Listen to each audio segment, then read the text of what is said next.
ఆయుష్ మొదటి దినాల్లో ఎలాగైంది ఆయుష్ ఇప్పుడు ఎలాగా ఉంటుంది అని వచ్చేసి ఆలోచన చేస్తున్నటువంటి ఆదికాండము 5వ అధ్యాయము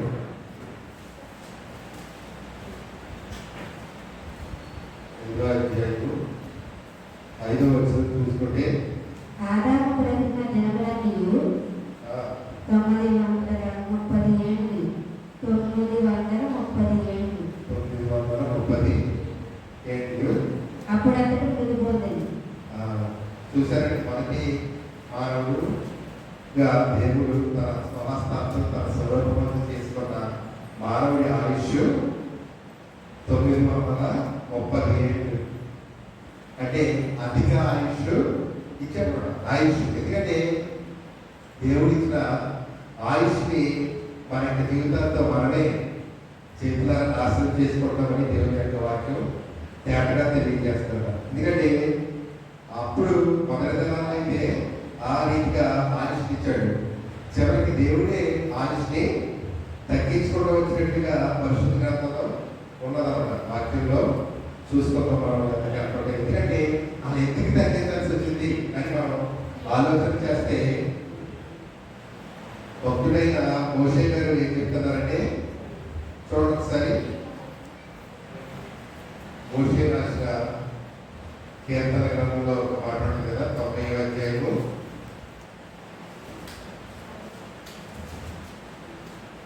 90వ కీర్తన 10వ. మా ఆయుష్కాలము 70 సంవత్సరములు. అధిక బలమున్న ఎడల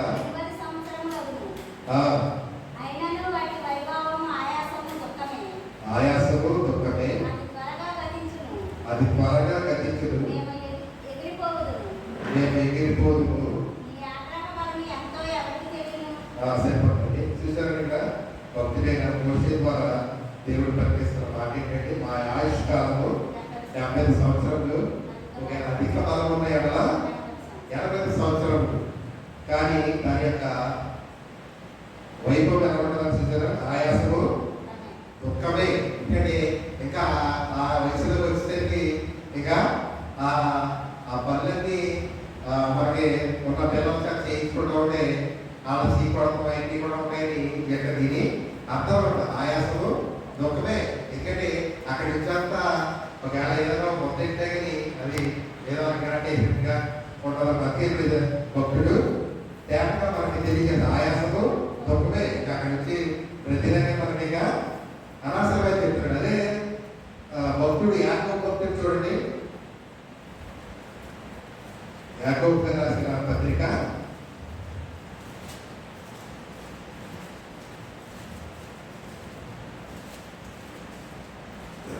4వ అధ్యాయము 14 నుంచి చూసుకున్నాం. దేనికి సంబంధించిన మీకు తెలియదు, దేనికి సంబంధించిన మీకు తెలియదు. మీ జీవం ఏర్పాటిది,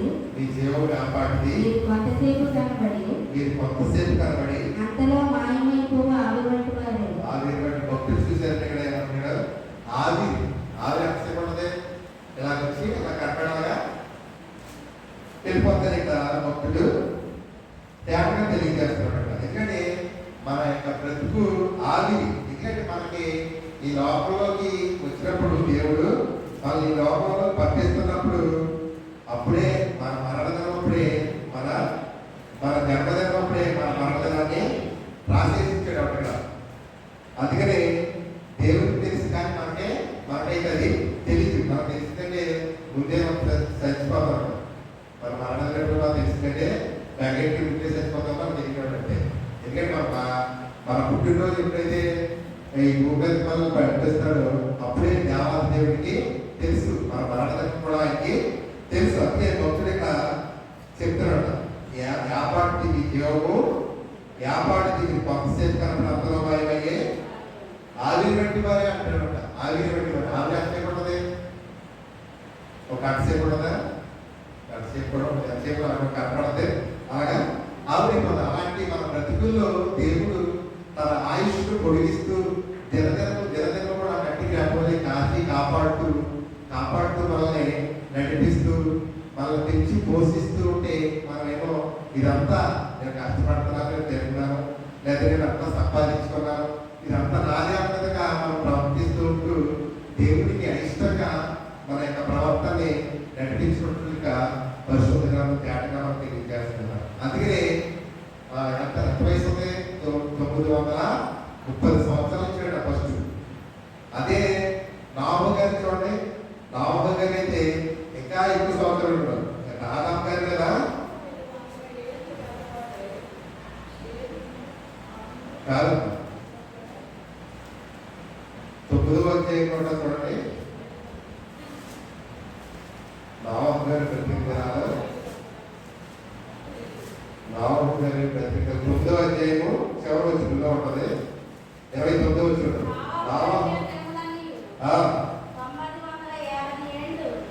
950 ఏళ్ళు అప్పుడు అక్కడ మృతిపోతుంది. 950 సంవత్సరాలు ఇచ్చారండి. చూసారండి? ఎందుకంటే ఇక్కడ మీకు అర్థమైతే లేదో, ఇక్కడ 930 సంవత్సరాలు బతికేది ఆదాము. ఇక్కడ ఇక 950 సంవత్సరాలు. ఆయనకి ఇంకా 20 సంవత్సరాలు అట్లా ఇచ్చినట్టుగా ఆయుష్ అర్థం. దీన్ని బట్టి మీకు ఏమైనా అర్థమైందా?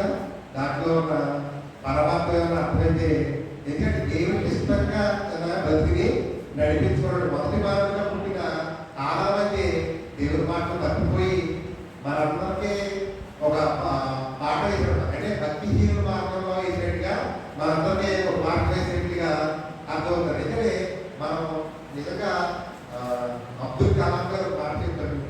ఏమన్నా ఐడియా ఉందా లేదు కానీ, నువ్వు పుట్టిన రోజుని నీవు పుట్టిన దినాన్ని మామూలుగా సాధారణంగా బ్రతికినా కానీ నీ మరణదినం ఒక సెన్సేషనల్ అయిపోవాలి అని చెప్పాడు ఆయన.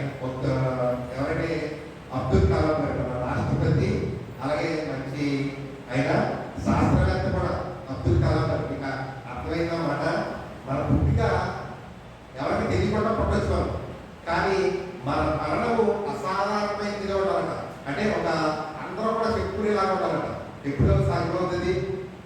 అర్థమైంది అన్నమాట. మన పుట్టినదేమో ఎవరికి తెలియకుండా పుట్టేసి ఉంటాం. మన పుట్టినదేమో ఒక లేనట్లుగా, లేదా ఎక్కడో పల్లెటూరులో ఒక మూల పుట్టా, కానీ ఒక అసాధారణ వ్యక్తిగా చనిపోవాలి. సరిపోతుంది. ఎలాగ సరిపోతుంది? కష్టపడి సాధించాలి. ప్రతిదీ కూడా నేను ఏం చేయగలంటే ఏమీ కూడా చేయలేము. కష్టపడి ప్రతిదీ కూడా సాధించుకుంటా కష్టపడితే ఒక భక్తుడు ఏమంటాడంటే, ఒక భక్తుడు ఏమంటాడంటే, నీ యొక్క నీ నష్టము నీ ఆయుధమైతే విజయం నీ బానిస అవుతుంది. అర్థమైందన్నమాట. కష్టం మనకు ఆయుధమైతే, కష్టపడటమే మన ఆయుధంగా పెట్టుకుంటే విజయం బానిసగా అవుతుంది. అర్థమైందా? ఎందుకంటే కష్టపడి ఏదైనా కానీ సాధించారు. అదే చెప్పాడు అబ్దుల్ కలాం గారు. మీ యొక్క జననం ఒక సాధారణంగా ఉండొచ్చు, నువ్వు ఎక్కడో మారుమా ఉండొచ్చు, లేదా పల్లెటూరులో ఉండొచ్చు, కానీ ఈ యొక్క మరణం అంటే అసాధారణమైనదిగా, ఒక సెన్సేషన్లో జరిగినట్టుగా జరగాలి. మనం అందరూ కూడా చెప్పుకోలేదుగా, వాక్యంలో కూడా ఉన్నది. ఒకరి మరణదినం కంటే, ఒక జన్మదినం కంటే ఒక మరణదినం వేరు అనేక వాక్యం కూడా చెప్పారు. ఎందుకంటే మన యొక్క మరణం ఆహించుకోవడం అట ఏదో సాధారణంగా కాకుండా ఒక అందరూ చెప్పుకునే విధంగా ఉండాలట. మనం ఎన్నాళ్ళు బతికామని కాదు, కానీ మనం బ్రతికే కొద్ది దినాలే దేవుడికి ఇష్టమైనట్టుగా ఉండాలని దేవుడి మనల్ని చూస్తున్నాడట. యేసు ప్రభు గారు ఎన్నాళ్ళు జీవించారు? 33 సంవత్సరాలు. అలా ఏమాత్రం కూడా అలా సాధారణమైన వయసు అంటే చాలా చిన్న జీవితం. కానీ ఆయన ఇప్పటికీ కూడా ప్రతి ఒక్కరు కూడా ఆయన జ్ఞాపకం చేసి కూడా ఎవరు కూడా ఉండరట. ఆయన ఎప్పుడు కూడా ఎల్లప్పుడూ కూడా ప్రతిరోజు కూడా ఆయన్ని జ్ఞాపకం చేసుకుని ఇది కూడా ఉండదు. ఎందుకంటే అసాధారణమైన మరణం ఉంటాయి. ఆ విధంగా మరణించడం, మరణం కూడా ఒక యాక్టింగ్ అన్నది. ఇంకెవరు కూడా బట్టి మరణం కూడా పొందుకోలేరు. అలాంటి దేవాతి దేవుడిగా ఆయన ఉన్నాడు. అందుకనే లోపల కూడా సాగుతుంది కదా, తాగిలా కలకాలం బతికే కంటే అంశాలుగా బ్రతికితే సాగు అని లోపల కూడా సాగుతుంది. లోపల సాగుతుంది వాక్యం నుండి పుట్టినయే మనకు తెలియక లోపల సాగుతులేమో అనుకుంటాం. ఎందుకంటే ఎవరు తీసుకున్న గుంట్లో వాడే పడతానని ఈ పరిశుద్ధ గ్రంథంలో ఉంది. నాకు కరెక్ట్ పైకి ఏమనుకునేవాడు ఇందులో సొంతంటే వాక్యం చదువుతున్నాడు అని అర్థమవుతుంటాడు. ఎందుకంటే అవన్నీ కూడా భక్తులన్నీ అవన్నీ పెట్టినట్టుగా మనకు అర్థమవుతుంటారు. వాక్యం తెలుస్తా ఉన్నప్పుడు కొద్దిగా అవన్నీ మనకి అర్థమవుతాయి. ఎందుకంటే మన జీవితంలో కూడా అలాంటివి ఉండాలి. అందుకని మనం ఏదో బ్రతికేస్తాం అలా అందరూ బతుకుతున్నాం మనం బతుకుతున్నాం అట్లుగా బ్రతకడానికి కాదు. ఎందుకంటే ఒక అసాధారణ మనం పొందేలాగా ఉండాలి. అందుకని నేను చెప్తున్నాడు యేసు ప్రభు వారు 33 సంవత్సరాలే బ్రతకొచ్చు, కానీ ఆయన ఎప్పటికీ మనం అవ్వచ్చు, లేదా మన పిల్లలు రావచ్చు, మన మనవలు రావచ్చు, ఇంకొకటి రావచ్చు, కానీ ఆయన ఎప్పటికీ దేవుని రాక ఆలస్యమైతే అనేక మంది రావచ్చు, కానీ ఆయన ఎప్పుడు జ్ఞాపకం చేసుకుంటున్నాడు. తరతరాలతో యుగాలు కూడా ఆయన రాక పర్యాంతం వరకు కూడా ఆయన జ్ఞాపకం చేసుకునే ఉన్నాడు. అసాధారణ జీవితం జీవించేవాడు. ఆయన అటువంటి జీవితాన్ని మనం కూడా జీవించాలని దేవాది దేవుడు చూస్తాం. భక్తిహీనులుగా ఉండాలని ఎవరు కూడా కోరుకోరు. భక్తి కలిగి ఒక నీతిగా, న్యాయంగా, యథార్థంగా నడుచుకుంటూ దేవుడికి ఇష్టమైనట్లుగా మనం ముందు కొనసాగినప్పుడు దేవాది దేవుడు మనల్ని కూడా అటువంటి జీవితం మనకు అనుగ్రహించడానికి దేవుడు ఇష్టపడుతున్నాడని దేవుడి యొక్క వాక్యంలో జాగ్రత్త మనకి తెలియజేస్తున్నాడు. ఎందుకంటే ఇక్కడ ఆదాము గారు 930 సంవత్సరాలు బ్రతికాడు, కానీ దేవుడికి అయిష్టంగానే బ్రతికినట్లుగా వాక్యంలో మనం చూసుకుంటాం. ఆయన మొదట మార్గాన్ని చెట్టు వేసుకుని వెళ్ళిపోయినట్టు అందుకే ఆయుష్నే దేవుడు తగ్గించుకుంటా వచ్చేయడం. అందుకనే ఇక్కడ యోగు గారు చూడండి మాట చెప్తున్నాయి. యోగు గారు రాసిన గ్రంథము ఎందుకు చనిపోతాను ఇక్కడ చెప్తారు చూడండి. యోగు గారు రాసిన గ్రంథం 36వ అధ్యాయము 11వ వారు ఆలకించి ఆయనను సేవించిన యెడల తమ దినములను క్షేమముగాను సుఖముగాను వెళ్ళబుచ్చెదరు. చూసారండి మాట అట్లయితే చూసుకోండి. వారు ఆలకించి ఆయనను సేవించిన యెడల తమ దినములను క్షేమముగాను సుఖముగాను వెళ్ళబుచ్చుకునేవాడు. మన ఎందుకంటే మనం ఆలకించి ఆయన మాటల్ని ఆయనను సేవించిన యెడల అప్పుడు మన యొక్క దినాలన్నీ కూడా మనకి భూమి మీద ఎన్ని దినాలు ఇచ్చినా కానీ క్షేమంగా ఉండకూడదు. మనకి ఎన్ని దినాలకి క్షేమంగా ఉన్నామో మన సంవత్సరాలన్నీ కూడా సుఖంగా వెళ్ళబుచ్చుకుంటామని దేవుని యొక్క వాక్యం మనకు జ్ఞాపకం తెలియజేస్తాం. మనం కానీ దీన్నే వ్యతిరేక పదాలు చదవండి. వారు ఆలకించని అలా ఏముంది, ఆలకించకపోతే అదే ఆలకిస్తే కూడా జరగదు. భక్తిగా నీతిగా దేవుని మాట ప్రకారంగా నడుచుకుంటే మనం ఇలాగే ఉంటుంది. కానీ ఆలకెప్పని వారు బాణం చేత నశించేది, జ్ఞానం లేక చనిపోదు అని చెప్తున్నాడు. ఎందుకంటే ఆలకించకపోతే ఏమన్నమాట. ఎందుకంటే మనకు తెలుసు, పరిశుద్ధ గ్రంథం తెలుసు, ఇలాగండి తెలుసు, కానీ తెలిసినా కానీ నిర్లక్ష్యంగా వ్యవహరిస్తున్నాడు. అందుకే మన యొక్క బ్రతుకు దినాన్ని కూడా కుదించుకుంటూ వస్తున్నట్లుగా దేవుని యొక్క వాక్యంలో మనం తేటగా తెలియజేస్తున్నాం. ఎందుకంటే మనం ఈ రీతిగా ఉండాలి, ఇలా ఉండాలి, కానీ మన యొక్క జీవితంలో దేవుడికి ఇష్టమైనట్టుగా ఉండలేకపోతామని మనం అర్థం చేసుకోవడం. ఎందుకంటే ఆయనకి ఇష్టమైనట్టుగా బ్రతకాలి. మనం ఎన్నాళ్ళు జీవించగా, ఎందుకంటే మన మరణం మనకు తెలియదు, తెలుసా? అన్ని సరిపోతుంది అనుకున్నాం అన్నా కానీ ఎవరు కూడా అనుకోలేదు. కానీ హఠాత్తుగా అనగా చనిపోయాడు. ఎందుకంటే అది ఇలా ఎందుకు జరిగింది అని ప్రశ్నతో కూడా మన అడుగులు కాదు, దేవుడి చిత్తం, ఆయన సంకల్పం.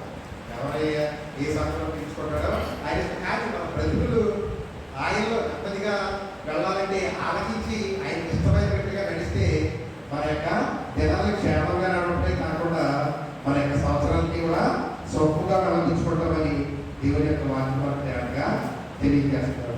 మన యొక్క జీవితంలో అలాగా నెమ్మదిగా ఉండాలి, క్షేమంగా ఉండాలంటే ఆయన మాట ప్రకారంగానే, ఆయన మనసు ప్రకారంగా కాదు, ఆయన మాట ప్రకారంగా.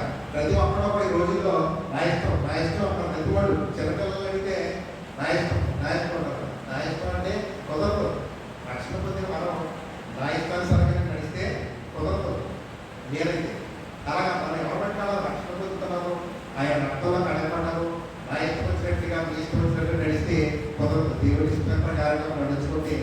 ఆయన మనకి దినాలన్నీ కూడా క్షేమంగా నడిపిస్తారని వాక్యం ధ్యానంగా తెలియజేస్తారు. చూసారా, తెలియని చెప్తాడు తమ దినము క్షేమంగాను తమ సంవత్సరములను స్వల్పంగాను వెళ్ళపుచ్చుకునేదని దేవుని వాక్యం మనం ధ్యానం చేస్తారు. అంటే ఆలకెప్పని వారు ఆడం చేత నశించేదరు, జ్ఞానం లేక చనిపోయేది అంటారు. జ్ఞానం లేకుండా చనిపోతారు. జ్ఞానం ఏంటంటే వాక్యమే మనకి జ్ఞానం అయినే.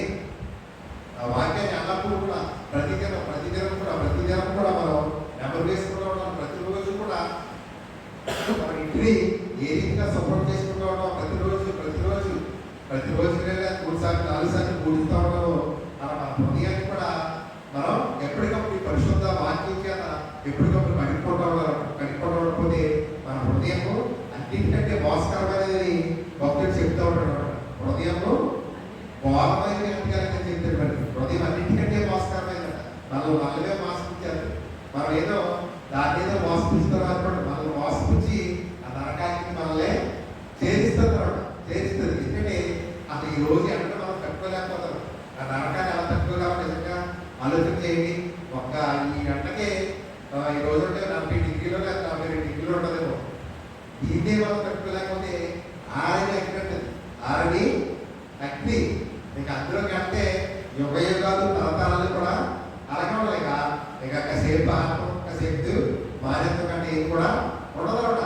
ఆరని అగ్ని అటువంటి అగ్ని నుండి తప్పించుకోవాలని మన భక్తి చేస్తున్నాం. దేవునికి ఇష్టమైనట్టు మన భక్తి జీవితాన్ని కొనసాగించుకోవాలని దేవుడి రాత్రికాల సందర్భంగా తెలియజేస్తున్నాం. చూసారా, ఎందుకంటే మన యొక్క భక్తిహీనత చేత మన యొక్క జీవితాన్ని నాశనం చేసుకోకుండా మన భక్తిగా కలిగి నీతిగా న్యాయంగా నడుచుకుంటూ దేవుడికి ఇష్టమైనట్టుగా మనం ముందుకు కొనసాగాలని దేవుడు వాటిని త్యాగంగా తెలియజేస్తారు. ఎందుకంటే 150 సంవత్సరాలు పాటించాడు ఆయన. రాహు గారు ప్రకటించారా? 150 సంవత్సరాలు చెప్పినప్పుడు ఎప్పుడు కూడా వెళ్ళకపోతే అన్ని అయిపోయినా తాళం వేస్తారు. అప్పుడు పడతారు. తలుపు తీసి రావు తలుపు తీ లేకుండా వస్తాం, వస్తాం తలుపు తీ అంటారు. కానీ అక్కడ రావాలని జాగ్రత్త తలుపు తీస్తాడు. దేవుడు అక్కడ తలుపు పూసి తాళం వేసినట్టుగా అక్కడ మనం తెలియజేస్తాం. ఎందుకంటే 120 సంవత్సరాలు చేస్తుంటే అందరూ ఎలా చేసేవారు. విన్నారా? ఏమన్నా ఊపిరి కూడా వెళ్ళారు. ఇక్కడ వాట చేస్తాకే, సెకలం చేస్తాకే, లేదా వేగి పడతాకే, లేదా సార పడతాకే ఇంటికి కూడా వెళ్ళేది. గురి తీసుకెళ్ళిపోయారు. ఏమాత్రం కూడా ఏంటిది అని ఎవరో కూడా ఆలోచించలేదు. నిజంగా ఎంత విశ్వాసం దేవుడు చెప్పాడు. అంత విశ్వాసంగా ఆయన ఉండి అలా కట్టాలి. నిజంగా ఎంత ఆశ్చర్యం అది ఆలోచిస్తూ ఉంటే అంత భయంకరంగా ఎప్పుడు కూడా రాలేదు. వాళ్ళంతా కూడా ఆస్థానం లేదట. ఇక్కడ అబ్రహాం గారు ఏ రీతిగా నమ్మారు ఆ రీతికి కూడా నమ్మినట్టుగా కనిపిస్తాడు. అటువంటి విశ్వాసం ఆయన కూడా. ఎందుకంటే అచంచలమైన విశ్వాసం అనేది మనం ఏదో చూస్తే నమ్మలేదు. కానీ ఇలా జాతకాలలో చెప్తే దేవుడు మాట ప్రకారంగా ఆయన పలానా చెక్క చెయ్యి అంటే అవన్నీ శిక్షాలు చెక్కలు చేసిన అన్నీ కూడా చక్కగా అన్నీ కూడా చేసుకుంటా అతను నడవడమే కాకుండా తన కుటుంబాన్ని అంతటినీ కూడా నడిపించుకున్నాడు. ఎవరండి? ఎందుకంటే తన పిల్లల్ని తన కోడాలి అలవాటుకు కూడా చక్కగా కుటుంబాన్ని కూడా కట్టుకున్నట్టుగా దేవుడు వాక్యంలో ఉన్నాడు. ఎందుకంటే మనం కూడా అలాగే మనమే కాకుండా కుటుంబం అంతా కూడా ఉండాలి. మన కుటుంబం అంతా ఉండాలంటే మనం ఎక్కడి నుంచి ప్రాక్టీస్ చేసుకున్నాడు, అలవాటు చేసుకున్నాడు. అందుకే కుటుంబ ప్రార్థన ప్రతి ఒక్కరికి అవసరమని భక్తులు ఎంతమంది చెప్తారు. కుటుంబ ప్రార్థన ఎందుకంటే మన ప్రాక్టీస్ ఇంకా అలవాటు చేసుకోవడం ఏదైనా పని ఉంటే దాన్ని బాగా అలా కాకుండా ఏదైనా పని పక్కన పట్టించుకొని ఈ కుటుంబ ప్రార్థన ఏమాత్రం కూడా పక్కన పట్టకూడదు. ఎందుకంటే అలవాటు చేస్తే పిల్లలకి అలా ఇప్పుడు నావహం గారు కూడా వాళ్ళ పిల్లలకి నిజంగా కుటుంబ ప్రార్థన చేసి ఏం చేయాలి కుటుంబం అంతా కూడా వాళ్ళ ఇద్దరు పిల్లలు ఇద్దరు కోడల్లో వాళ్ళు కూడా రక్షించబడడానికి కారణం. అటువంటి కూడా చక్కగా కుటుంబం అంతా కూడా నెంబర్ ఎప్పుడైతే మనం అంతే మన పిల్లలు మనం అంతే మన తల్లిదండ్రులు ఆ రీతిగా కొంతమంది అంటే కొంతమంది నమ్మకుండా ఉంటారు. ఎందుకంటే కుటుంబం అంతా కూడా కలిసి ఆ పంతంలో చేరాలని దేవుడు మనకి అవకాశం. అందుకే ఇంకా తన రాకని ఆలస్యం చేయడానికి కారణం ఏంటంటే అంతటా అందరూ మారుమన స్పందన ఇంకా ఆలస్యం చేస్తున్నాడు దేవుడు. కానీ ఇంకా ఉండేది మన చిన్నప్పుడు చెప్పు నాతిగా చెప్పు ఎప్పుడు చిన్నప్పుడు ఎప్పుడు నాకు అంటే ఎక్కడ తోట ఎన్టీ గారు శ్రీరామ్ ఎక్కడో బాగుపడుతుంటే వీళ్ళందరూ కూడా మధ్యలో భోజనాలు గురించి వచ్చేవాళ్ళు ఎక్కడ ఉంటారు. ఎందుకంటే అప్పుడు భోజనాలు అంటే సంతోషం కాదు. అలా అంటే అక్కడికి పొలాలు తీసుకెళ్ళి అక్కడ కూడా బాధలు ఏంటి అలా అనిపించేవాడు. అప్పుడు నుంచి రావట్లేదు. ఇంకా ఆలస్యం చేస్తున్నారు ఏంటంటే ఇంకా మనం నిరుత్సాహపడడం, ఇంకేమైనా రక్షణ పొందడం ఇంకా ఆలస్యం చేస్తున్నాడు, ఇంకా ఆలస్యం చేస్తున్నాడని మనం నిర్లక్ష్యం చేయకూడదు. మన ఉంటామో ఉండమో మన భక్తి కొనసాగించుకుంటూ దేవుడికి ఇష్టమైనట్టుగా ముందు కొనసాగాలి. మనందరూ మనకు తెలియదు కాబట్టి ఆ దేవుడికి ఆయుష్ కాలంలో మనం దేవుడికి ఇష్టమైనట్టుగా మనం చనిపోవాలి. మన బ్రతుకు దేవులన్నీ కూడా ఆయనలో మనం గడపాలంటే దేవుడికి ఇష్టమైనటువంటి మనం నిజంగా మనలో మనం తెలియదు కాబట్టి మనం భక్తి హీలిగా ఉంటే ఏమాత్రం కూడా మనం నరకానికి చేరిపోతామని దేవుని యొక్క వాక్కు మనం తేటగా తెలియదు కదా. మన భక్తి హీలిగా ఉండకూడదు. ఎందుకంటే ఎవరన్నా చూడండి మంచి మంచి పేరు దొరికితే మంచిగా పెట్టేసుకోవడం. ఎవరన్నా లూసిఫర్ పేరు కూడా కూడా ఎవరన్నా కయ్యేది ఎవరిని కూడా ఎవరు కూడా పెట్టుకున్నారు. ఎందుకంటే పేరు పెట్టి మంచి పెట్టేసుకోవడం. ఎత్తి వేసేవు లేకపోతే మోసే ఇవన్నీ మంచి పేరు పెట్టేసుకోవడం. భక్తి హీలింగ్ ఎవరు కూడా పెట్టుకోవడానికి వేసుకోవడం. కానీ మనం భక్తి హీలింగ్గా ఉండకూడదని దేవుడు చూస్తున్నాడు. అక్కడ పేరు లేకపోదు, మంచి పేరు లేకపోవాలి. ఆ పేరుకి తగ్గట్టుగా మన తీరు కూడా మార్చుకుని దేవుడికి ఇష్టమైనట్టుగా ఉండాలని దేవుని యొక్క వాక్యాన్ని తేటగా తెలియజేస్తాడు. ఎందుకంటే పేర్లు ఏముందని పేర్లు ఏముంది మన బ్రతుకుడు చక్కగా ఉంటే చాలు. ఎందుకంటే కట్టి కానీ పేరెట్టిని పేరు కూడా పర్లేదు. కట్టి కానీ పేరెట్టడం వల్ల మనం బతికే సెటిలా బతికితే చాలా ఉంటాం. అంతేగాని ఏదో చక్కగా మంచి పేరు పెట్టేసి మొన్న ఎక్కడైతే ఏసు ఏసు అని పిలిచింది ఎడమ్మ ఒరేసుగా రాగలరు ఇంకా రాసేది. ఎందుకంటే ఆ పేరుకి అవమానం తెచ్చేస్తున్నాడు. ఎందుకంటే మన మన బ్రతుకు ఆ పేరుకి అవమానం తెచ్చేదిగా ఉండకూడదు. ఏ పేరుకి కూడా కానీ మన పేరులో ఏమి లేదు. మనం దేవుడికి ఇష్టమైనట్టుగా మన బ్రతికినట్టు దేవాలయం మనం చూసి సంతోషించేవాళ్ళని కూడా మనం ఎన్ని రోజులు బ్రతికమని కాదు, మనం చనిపోయాక కూడా అది తల్లిలో ఉంది అని ఎన్నో తర్వాత కూడా చనిపోయాక కూడా పేరు చెప్పుకునే రీతిగా మనం బ్రతకాలి.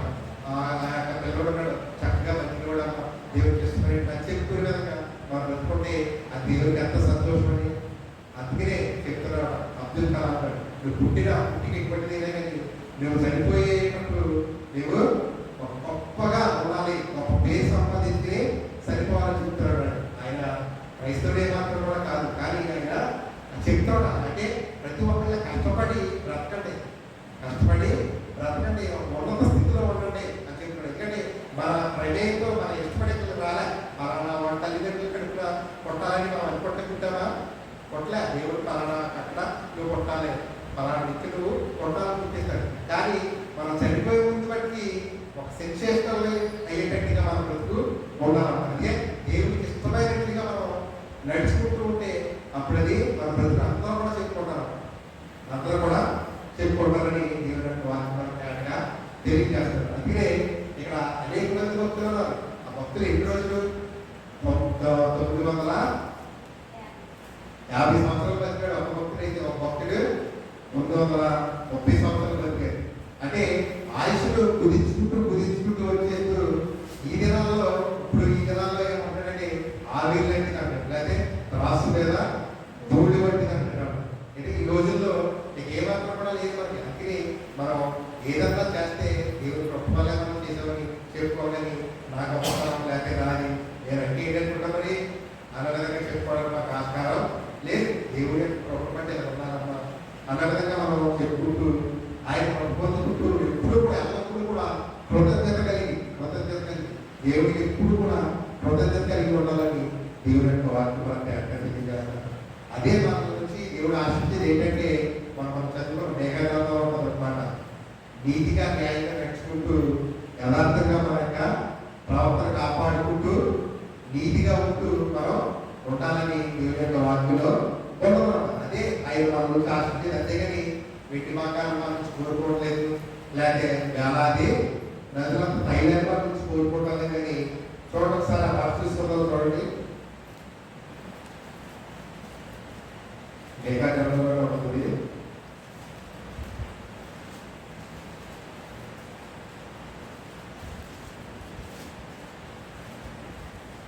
ఆరోగ్యము లేఖనము 6వ అధ్యాయము 8వ వచనం. మనుషుడా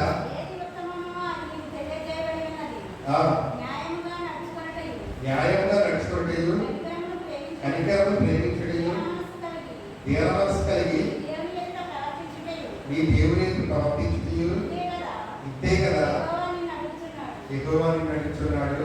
చూసారు ఏమంటున్నావు? దేవుడి వల్లే న్యాయంగా నడుచుకోవాలా, ముందు న్యాయంగా నడుచుకోవాలి, కనికరాన్ని ప్రేమించాలి, దీనమనస్సు కలిగి దేవుని ప్రవర్తించాలి. ఇంతే కదా దేవుడు నడుచున్నది. అదే కదండి మనం ఉన్న దాంట్లో, మన ప్రతి దాంట్లో నీతిగా న్యాయంగా నీ కష్టపడే దాంట్లో ఉన్న దాంట్లోనే సంతృప్తిగా ఏం లేకుండా తప్పకుండా అభివృద్ధి చేసి బాధ్యతలైపోయి ఉండవని కాకుండా నీకు ఉన్న దాంట్లోనే చక్కగా శుభ్రంగా దేవుడికి ఇష్టమైనట్టుగా నీతిగా అక్కడ ఏలెట్ ఇచ్చే విధంగా కాకుండా ఉంటే చాలని దేవుడు ఇక్కడ చూపిస్తున్నాడు. దేవుడు చెప్తారు మాట అదే ఇంకా అర్థం చెప్పాడు. అదే కదా నిన్ను యెహోవా నడిచున్నాడు, ఇంతే కదా యెహోవా నడిచున్నాడు అని చెప్తున్నాడు. అదే అడుగుతుంది. అదే కానీ మనం ఏదో మనకి ఆహారం ఇచ్చిన పాలు తెచ్చేసి ఇవ్వని, లేకపోతే నీకు ఏదన్నా తెచ్చేసి ఇవ్వని నేను కూడా అడగట్లే.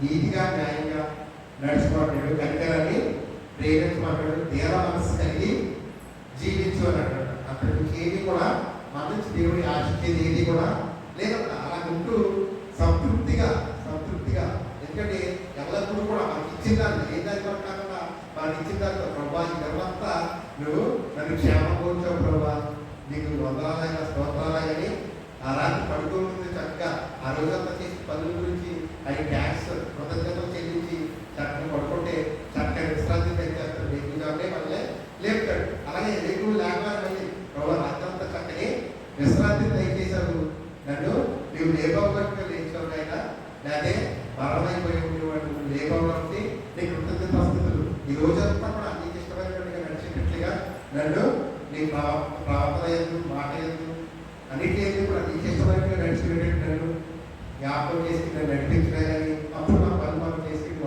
ఒక అధ్యాయం ఏదో చదివి చక్కగా ఉంటే దేవుడు ఆ రోజంతా కూడా దేవుడితో నిన్ను నన్ను నడిపిస్తానని దేవుని వాటిని మనలే తెలియజేస్తుంది. అదే మనం ఆశించేది, కోరుకునేది అదే. అదే ఈ యొక్క మేఘాకాలంలో చెప్తున్నది అదే. మన నుంచి ఆశించేది కూడా లేదండి. అందుకని చెప్తున్నారు కదా. అంతేగాని ఇక్కడ భక్తులు ఏమనుకుంటే చూసారు ఇక్కడ 6వ వచనం నుంచి చదివితే అనుకుంటు చూడొకసారి.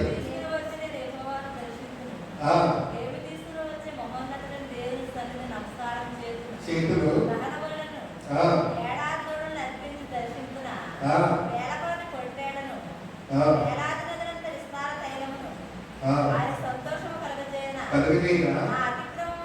నా అతిక్రమమునకై నేను ఇస్తున్నా,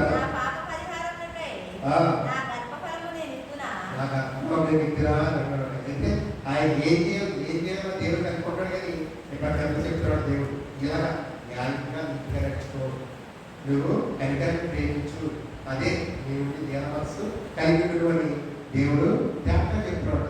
అలా ప్రశ్నించుకోవడం మనం కూడా ఏదో చేసేయాలి లేదా అమ్మో చూస్తారు కదా ఏదో ఇచ్చేయాలి అనవదంగా కాదు. నీకున్న దాంట్లోనే ఇచ్చేయి. ఇప్పుడు మనకి ఏంటంటే కొందరు బాధితులు నాకు చదవలేదని చెప్తారు. ఎందుకంటే మనం దేవుడికి ఇద్దామనుకున్నప్పుడే ఆయన తెలిసేది, ఆయన నువ్వు ఇచ్చేసినట్టే నువ్వు ఇద్దామని అక్కడ పక్కన పెట్టుకోవడం ప్రార్థన చేసి ఆ కానుగా ఇచ్చేసినట్టే మీరు పట్టుకొచ్చి అందజేసినా పర్వాలేదు. ఇక్కడ ఏంటంటే మనకి అలవాటు అయిపోయింది. నా పేరు చదువుతున్నామని మన కడిలేగా 6,000 ఇచ్చాడు. ఇచ్చి మన 6,000 కూడా 6,000 చదవలేదని నా పేరు అడుగుతున్నాడు. అడిగితే నేను చెప్పాడు అప్పుడు మామూలుగా చదివాడు 6,000 చదవలేదు కానీ అవి నువ్వు ఇద్దామన్నప్పుడే చేసినట్టే అక్కడ దేవుడికి అక్కడ ఎక్కువ అయిపోతుంది. నేను చదివినా చదవకపోలేదని అని చెప్పాడు. ఎందుకంటే ఆ పేరు ఇక్కడ మనకి ఏం అవసరం లే. ఎందుకంటే ఆ కానుకని దేవుడికి ఇస్తే అది అక్కడ ఇచ్చేసినట్టే. చూసారా ఒకసారి చదివి మనం పూర్తి చేసుకుంటూ చూడండి. 36 చదువుకున్న మాట 11. వారు ఆలకించి ఆయన సేవించిన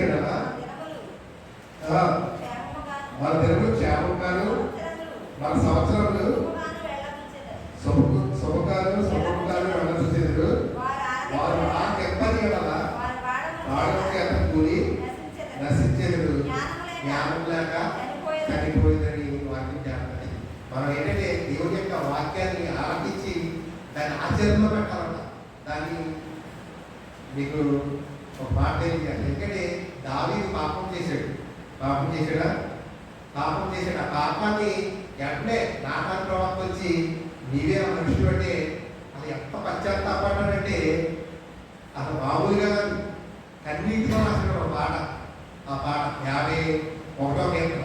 ఆ పాటే కన్నీటితో రాసిన ఆ పాట అంతా కూడా అది 51వ కీర్తన అంతా కూడా అంతగా పశ్చాత్తాపడ్డాడు. ఎందుకంటే మనం తప్పు చేస్తాం, మనుషులుగా ఏదో చిన్న చిన్న పొరపాట్లు చేయొచ్చు, దేవుడు ఎవరు కూడా లేడు. కానీ దాన్ని సరి చేసుకోవడమే దేవుడికి ఇష్టమైనది. అందుకే దేవుడు దావీదంటే అంత ఇష్టమన్నాడు, దాన్ని ఒప్పుకున్నాడు. అంటే ఆ మనుషుడు దిగేసరికి అప్పుడు అలా ఏంటంటే మహారాజుగా ఉన్నాయి నాతాన్ని ఎవరంటాడంటే వచ్చేసి తీసుకెళ్ళిపోయి శాస్త్రాలు ఎక్కడ అవసరమైతే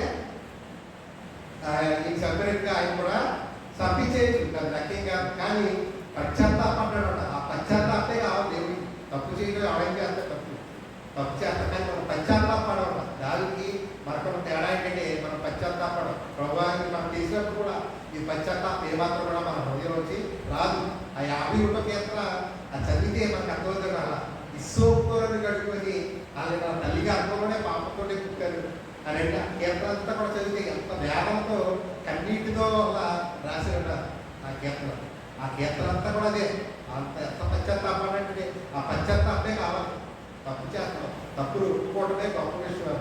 తప్పులు ఏమాత్రం కూడా ఒప్పుకోవు. ఇక్కడ ఏం చేయలేదు, మొదటి మానవుడు ఏం చేయలేదు, ఆదాము గారు ఆయన దినాలన్నీ కూడా ఇంకా ఇంకా ఇంకా ఇస్తుంది అలా ఇచ్చి ఇంకా తగ్గించేయడానికి కారణం ఏంటంటే ఆయన నువ్వు నాకు ఇచ్చే చూడు అబ్బా ఆవిడే నాకు ఇచ్చి పండు నాకు తప్పేం లేదు, నువ్వు అవడకపోతే నేను ఏమాత్రం కూడా తినకపోదు కదా, నువ్వు అవడకపోతే ఆవిడ నాకు జ్ఞాపకం నేను తిన్నాలా, నేను అలా ఇటువంటి వాడు చాలా గొప్ప పర్సన్గా అది కప్పించుకుంటాడు. ఆ పశ్చాత్తాపం లేదు.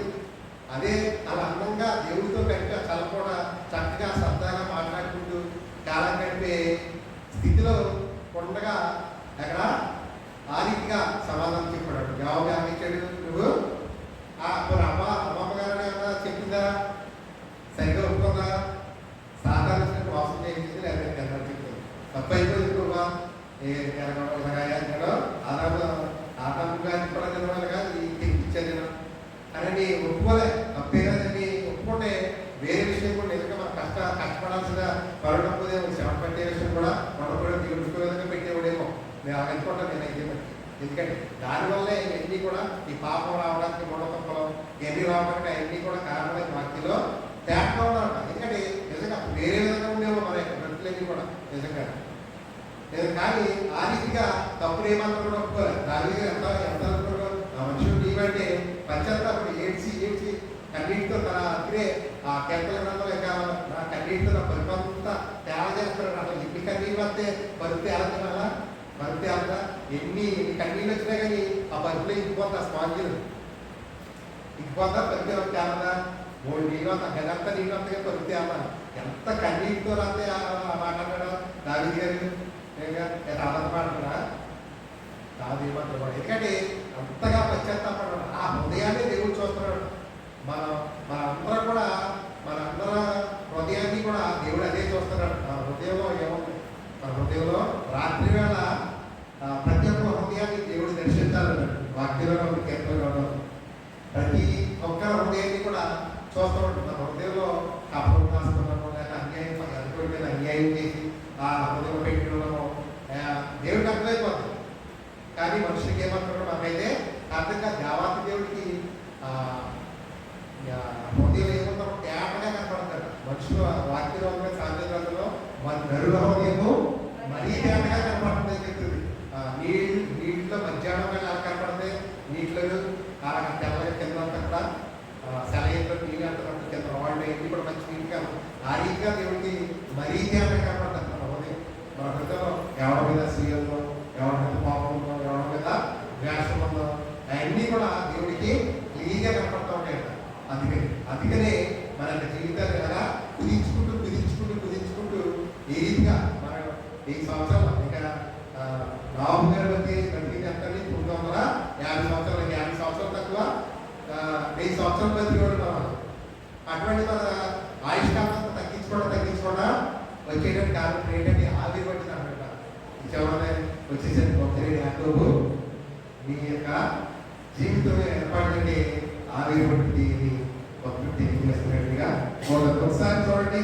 ఆది కాలం 5వ అధ్యాయంలో 5వ అధ్యాయం ఒకసారి చేసుకుంటాం.